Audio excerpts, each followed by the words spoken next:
High, অবসরের কাজে আমি বর্ণালী। আজকে বানাবো ম্যাঙ্গো পুডিং। এর জন্য পাকা আম চামচ দিয়ে স্কুপ করে তুলে নিয়েছি। এবার একটা মিক্সিং জারের মধ্যে দিয়ে দিচ্ছি পাকা আম। পরিমাণ মতো চিনি, আমের মিষ্টিটা বুঝে চিনিটা দিতে হবে। মিষ্টি আম হলে অল্প চিনি লাগবে। অল্প একটু দুধ দিয়ে দিলাম এর মধ্যে। এবার মিক্সিং জারের ঢাকনা বন্ধ করে একটা স্মুথ পেস্ট তৈরি করে নেব। একটা বাটিতে দিয়ে দিলাম 2 চামচ পরিমাণে কর্নফ্লাওয়ার। এর মধ্যে দিয়ে দিলাম বেশ কিছুটা দুধ। দুধটা জাল দিয়ে ঠান্ডা করে রাখা আছে। এবার খুব ভালো করে চামচ দিয়ে গুলে নেব এভাবে।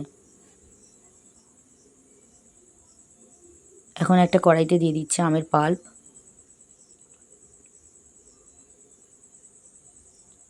এর মধ্যে দিয়ে দিচ্ছি কর্নফ্লাওয়ারের মিশ্রণ।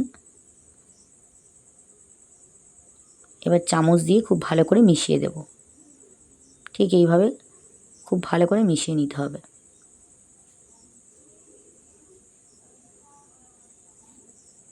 ভালোভাবে মিশে গেছে। এখন গ্যাস অন করে দেব। লো ফ্লেমে দিয়ে দেবো গ্যাসটা। চামচ দিয়ে কন্টিনিউ নাড়তে থাকবো।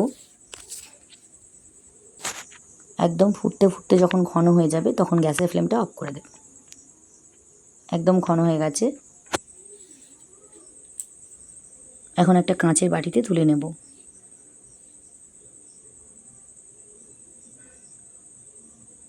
টেস্টের জন্য অল্প একটু লবণও ব্যবহার করা যেতে পারে।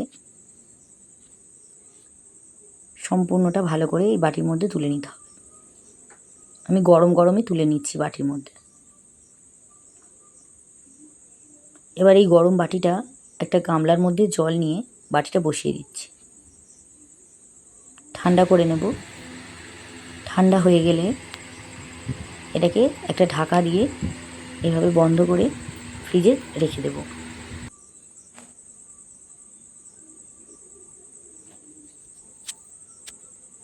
চার থেকে 5 ঘন্টা পর ফ্রিজ থেকে বার করে আরও আধ ঘন্টা রেস্টে রেখে দেব। এরপর একটা প্লেটের মধ্যে বাটিটা উল্টে দিয়ে একটু ভালো করে উপর থেকে ঠুকলেই এভাবে বেরিয়ে যাবে।